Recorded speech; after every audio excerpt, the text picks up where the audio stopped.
عام طور سے میاں بیوی کے جھگڑوں کی خبریں بہت آتی ہیں، یہ اچھی علامت نہیں ہے۔ کبھی میاں کو غصہ آ جاتا ہے، کبھی بیگم کو غصہ آ جاتا ہے۔ میری ایک نصیحت یاد رکھیں کہ ہر ایک دوسرے کو معذور سمجھے۔ بیوی یہ سمجھے کہ شوہر بھی مخلوق ہے اور شوہر سمجھے کہ بیوی بھی مخلوق ہے، اور کبھی کبھی ایسی نامناسب حرکتوں سے زبان سے کچھ ایسے جملے نکل جاتے ہیں جس کی وجہ سے سارے خاندان پریشان رہتے ہیں، بچے پریشان رہتے ہیں۔ اس پر میں آپ کو ایک قصہ سناتا ہوں، اس قصے سے آپ کو رہبری ملے گی۔ ہارون رشید اور زبیدہ، یہ دونوں کا مثالی جوڑا تھا، بہت محبت تھی، اور زبیدہ نے نہر زبیدہ بنائی۔ پہلے میں نے جو مکہ مکرمہ میں ہے، اب بھی ہے، اس کے کچھ اثرات تو پہلے میں اس کے قصے بیان کر چکا ہوں۔ ایک مرتبہ شاہی محل میں معمولی سی بات پر ہارون رشید میں اور زبیدہ میں انبن ہو گئی، نوک جھوک۔ وہ نوک جھوک ایسی چلے معمولی سی، اب وہ میں تفصیل میں نہیں جاتا کہ کیا قصہ تھا، یعنی ان دونوں میں کس بات پر نوک جھوک ہوئی، وہ تو میرا بیان لمبا ہو جائے گا، مجھے 5 سے 6 منٹ میں ختم کرنا ہوتا ہے۔ معمولی سے چلتے چلتے چلتے معاملہ یہاں تک پہنچا کہ ہارون رشید نے زبیدہ سے کہہ دیا کہ آج کی رات اگر تم نے میری سلطنت میں گزاری تو تمہیں اتنی طلاق، میری سلطنت سے باہر جا کر رات گزارو، جس چیز کا میں مالک ہوں سب جگہ کا۔ اب اس کی سلطنت تو چین تک پھیلی ہوئی تھی ہارون رشید کی، اور یہاں جو ہے اس طرف افغانستان اور تاشقند اس علاقے میں بھی کچھ علاقوں پر قبضہ کر رکھا تھا۔ اب عورت ذات اتنا دور کا سفر کیسے کرے؟ اور یہ قصہ ہوا ظہر بعد ہی جملہ کہا اس نے۔ اس زمانے میں ہوائی جہاز بھی نہیں تھے۔ سارے علماء بہت پریشان، ہارون رشید بھی پریشان، زبیدہ بھی پریشان کہ صاحب اب کیا ہوگا، اس لیے کہ سفر تو کر نہیں سکتے۔ تو سب علماء نے اس زمانے کے جو بصرہ، کوفہ، دمشق کے جو علماء تھے، ان سب نے فتویٰ دے دیا کہ بھی طلاق ہو گئی اسے۔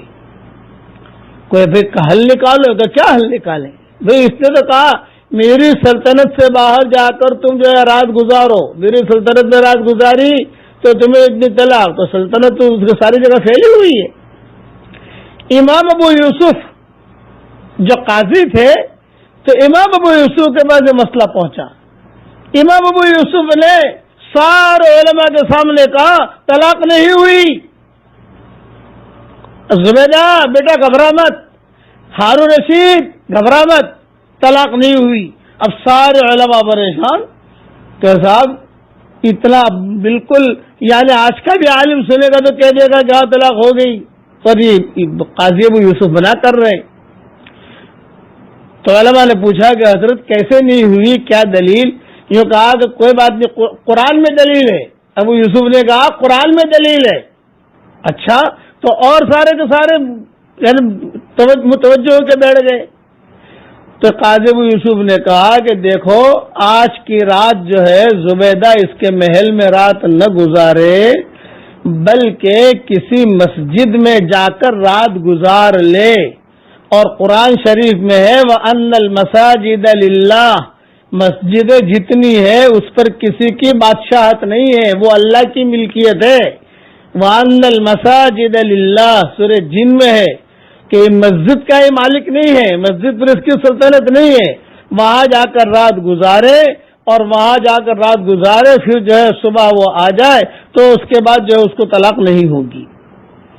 جب یہ مسئلہ سارے علماء نے سنا تو سارے علماء بھی دنگ رہ گئے، ہارون رشید بھی دنگ رہ گیا، اور جو زبیدہ ہے وہ بھی دنگ رہ گئی۔ چونکہ رانی تھی، وہ مسجد کو صاف کروایا، اس کے لیے جو مستقل بستر لگوایا، باندیاں آئیں، اس نے وہیں رات گزاری، تو یہ ہارون رشید کی سلطنت میں تو اس نے رات نہیں گزاری، وہ تو جو ہے اللہ کے گھر میں رات گزاری. اس طریقے سے وہ جوڑا بچ گیا. اب اس زمانے میں ابو یوسف بھی تھے، اس زمانے میں ایسے علماء بھی تھے، تو اللہ تعالیٰ نے حفاظت کر لی. اس لیے میں اتنی بات کہتا ہوں، چونکہ خطوط بہت آتے ہیں اور خبریں بھی آتی ہیں، نبھا کر زندگی گزارنے کی کوشش کیجئے. اور آسان طریقہ یہ ہے کہ ایک دوسرے کے لیے خوب دعا کیجئے، اللہ تعالیٰ محبتیں ڈالے گا عافیت کے ساتھ انشاءاللہ. بس آج جو ہے میں اتنا کہتا ہوں کہ اللہ کو ہم ہنسا دیں. میاں بیوی ایک دوسرے کی طرف دیکھ کر ہنسے تو اللہ کو ہنسی آتی ہے. آپ ایک دوسرے کو دیکھ کر ہنسیے تو اللہ بھی ہنس دے گا. اور اگر کسی کی بیوی نہ ہو، کسی کا شوہر نہ ہو، تو وہ کوئی بات نہیں، مسلمان کی طرف دیکھ کر ہنسے تو بھی اللہ کو ہنسی آتی ہے. اور آسمان کی طرف دیکھ کر بھی آپ اتنا کہو کہ اللہ مجھے معاف کر دے، ایک مرتبہ کہو خالی آسمان کی طرف دیکھ کر کہ اللہ مجھے معاف کر دے، اللہ ہنس کر کہتے ہیں میں نے معاف کر دیا. جا، یہ سارے حوالے پہلے میں دے چکا ہوں. اب پڑھیے میرے ساتھ، سبحان اللہ، لا الہ الا اللہ، الحمدللہ. حدیث شریف میں آتا ہے یہ کلمہ پڑھتے ہی یہ عرش کا طواف کرے گا. میں نے پڑھا تو یہ عرش کا طواف کر رہا ہے اور اللہ کے سامنے تذکرہ بھی کرے گا. اللہ تعالیٰ میاں بیوی میں خوب محبت دے، باپ بیٹوں میں خوب محبت دے، اور بھائی بھائی میں خوب محبت دے، اور خاندانوں میں اللہ خوب محبت دے، اور خاندانوں کو اللہ ہرا بھرا رکھے. اجڑنے سے اللہ حفاظت کرے، اجڑنے سے اللہ حفاظت کرے. آمین آمین. والسلام علیکم ورحمۃ اللہ وبرکاتہ. وآخر دعوانا ان الحمد للہ رب العالمین.